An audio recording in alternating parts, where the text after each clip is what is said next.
My girlfriend wanted an open relationship, so I sent her recorded confession to her parents and kicked her out. Now her parents are begging me to take her back. This is an anonymous account because it would be pretty easy to identify me if I asked this on my main account, and I know some of our mutual friends are here. I, a 26-year-old man, broke up with my girlfriend of 4 years, Maria, a 27-year-old woman, about a month ago because she asked me to open our relationship. It is, was, and always will be a major boundary for me, something that I have made clear to her in the past.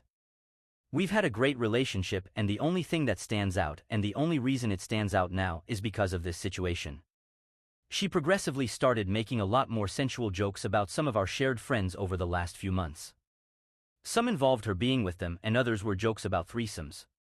I won't lie, I played along a little, but I consistently made some joking responses along the lines of "you're more than enough for me," and "I don't like sharing." I never took any of it seriously because, why would I?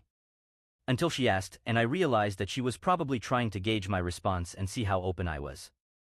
Maria asked when we were getting ready for bed about a month ago, quite bluntly. I was scrolling on my phone, and she was getting changed and said, "If I ask you to open the relationship, would you?" This might sound very cliched, but it was like I had an out-of-body experience, and all of the above hit me at once. All the jokes and comments made sense in a "she's trying to soften me up to the idea" kind of way, and I went really numb for a second. To her credit, she must have seen how shocked I was and asked if I was okay. I pretended I didn't hear her and asked her to repeat herself. She was really hesitant kept saying she didn't say anything and only repeated it when I insisted. Then I went to voice notes, set it to record, and put my phone down to talk to her. I don't remember much of it, just that I tried to stay calm and keep her talking, but the recording is just over an hour and a half long, and it feels like I'm listening to a conversation that happened between two strangers. She revealed the truth gradually throughout it and ultimately stuck to the idea that she hadn't been cheating. She didn't have any one person in mind but had been fantasizing about mutual friends and people at work and seemed to get the idea that they would be open to something if she asked. A lot of it is her being defensive and me trying to extract information from her without it escalating into an argument, a lot of me placating her and trying to make her feel comfortable enough to keep talking. The apartment is mine, and I suggested we take a break a few nights later, so she went to stay with a friend for the weekend. By the next Monday, I had spoken to some of my friends and my sisters separately and come to the conclusion that we were done and suggested she start looking for somewhere else to stay. She was upset but didn't really argue, and she had the vast majority of her belongings out and at her parents' house by the end of the week.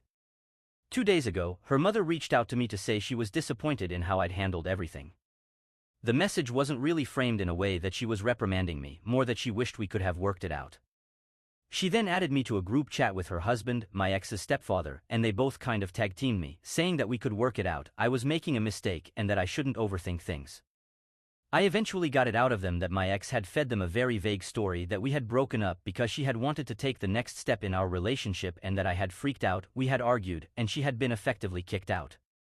Her stepfather was leaning on the fact that he thought I was more mature than this, and her mother just kept repeating how disappointing this whole situation was. So I was angry, and in the heat of the moment, I told them I had the recording of our conversation that I could send that would explain what she actually meant about taking the next step. I initially tried to email it to them, but it was being difficult, so I eventually shared it via an online drive. In the meantime, I took a few screenshots of my ex and my messages, ones where she had made jokes and comments about sex with our friends and a lady from her office, and sent them along to that shared chat group. I haven't heard back since. Again, it's been 2 days, and I don't feel as justified anymore.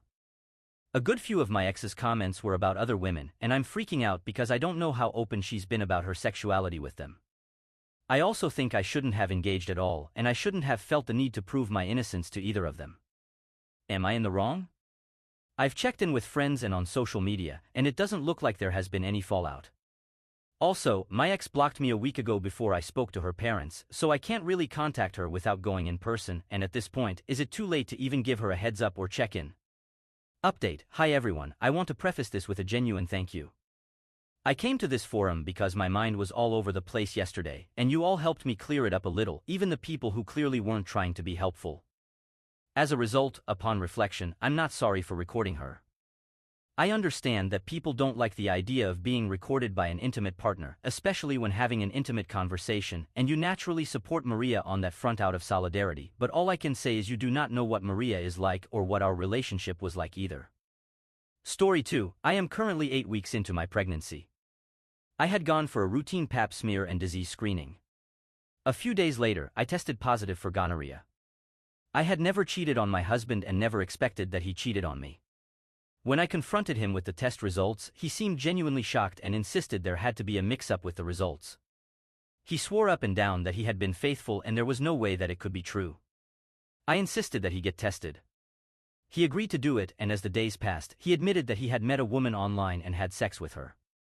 He claimed it was a mistake and he couldn't answer why he did it. He said the woman meant nothing to him and it was a one-time thing. I'm disgusted and feel betrayed knowing that he put me at such risk. Our pregnancy was planned, so we were actively trying before I got pregnant, and he had no regard for that. The thought of continuing the pregnancy while dealing with this betrayal is overwhelming. I'm considering having an abortion because the idea of bringing a child into the mix is crazy to me. I don't think I can ever forgive him. I feel awful for thinking of having an abortion. I just can't see myself continuing this marriage and having a baby with him. Update: I finally decided to find out the truth about his affair. I figured out my husband's email password and discovered that he's been on dating sites for months. I also found a woman's name and email address from hotel bookings he forwarded to her. I searched her information online, found out where she worked, and called her. When she picked up, I got scared and hung up, but she called back and we had a long conversation. She said that she didn't know he was married and kept apologizing. She told me that if my husband and I have been intimate in the past few weeks, I should get tested because he gave her a disease. I was shocked because I thought she had given it to him. She said he misled her, making it seem like she got it from someone else. I told her he did the same to me. I didn't mention that I'm pregnant. She said she cut him off and is considering suing him over it. They met on a dating app and had been seeing each other for 6 months. Although I initially thought she should have known he was married, I believe her because my husband isn't on social media. He has an account but doesn't post pictures. She confirmed that they had slept together multiple times, contradicting his claim that it was a one-time thing. She said they spent time in hotels until she felt comfortable inviting him to her apartment. We came to the conclusion that she was just one of the women he was involved with because he gave both of us a disease. Hearing all this made me sick, knowing there are other women. I feel stupid for not realizing what was going on and probably wouldn't have found out if it wasn't for the disease results. My husband doesn't know what I've discovered or that I've spoken to her. This is incredibly tough. I'm heartbroken and conflicted about whether I should schedule an abortion, but finding this out is pushing me towards that decision. Update: I'm almost 10 weeks pregnant. I've scheduled an abortion and I'm feeling so guilty about it. My mind keeps changing. Should I have my baby? I'm terrified that I'll regret it and feel terrible for ending an innocent life. I'm also anxious about the possibility of never being able to get pregnant again, but then I think maybe I'm doing the right thing. The thought of dealing with this man for the next 18 years is overwhelming. We'd still be in each other's lives because we'd share a child. I'm just all over the place, and I feel sick having to make this decision. We haven't spoken in weeks. He doesn't know I'm planning an abortion. I'm not sure if I'm doing the right thing by not letting him know about it. I have filed for divorce, and it feels like I'm dealing with 2 major losses at once. I'm so stressed and unsure how I'll survive this. If I have the abortion, I can move on with my life peacefully, cut all ties, avoid custody battles, never have to see or hear from him again, no longer deal with his lies and deceit. If I keep the baby, here is a list from someone in my comments. Thank you, him wanting to be there during your pregnancy, him wanting to make decisions about your baby, from the name to anything else you can think of, his family and their opinions, him wanting to be there during the birth, him and his family trying to influence your child into believing you're a bad person and that daddy is perfect, him being your child's role model, having to ask for his permission to make decisions like traveling or where you live, your child having a stepmother and maybe step-siblings who might not treat him well, your child meeting multiple girlfriends, you being forced to let him take care of the child. He will be free to have a parenting style completely different from yours, and if he's immature and petty, he might do things the opposite way you like just to upset you, dealing with his emotional, mental, financial issues, never knowing whether he's telling the truth or lying about all kinds of things. Did he feed the baby? Did he take care of his cold the way you told him to? Why did the child get hurt? Could you trust him to be sincere? Could you trust him to be honest if he makes a mistake that hurts your child, even if being truthful would help the child? Or will he hide it and lie the way he did with his cheating? Don't tell mommy we did this, you saw this, I told you this, you ate this. Him being nosy about your personal life, including when you start dating or get into a relationship or marry. I have a right to know who the guy is he's going to live with and things like that. You can be sure your romantic life would suffer if he behaves that way. Not many good men want to get involved in that kind of situation and using the child to manipulate you. Update: I had an abortion yesterday and I'm not sure how to feel. It was a difficult decision, but I believed it was the right one. There was no way I could keep the baby under these circumstances. Now I just feel numb. I haven't told him and we haven't spoken since I left him after discovering he gave me a disease. I know that when he finds out, he'll likely try to paint me as the worst person.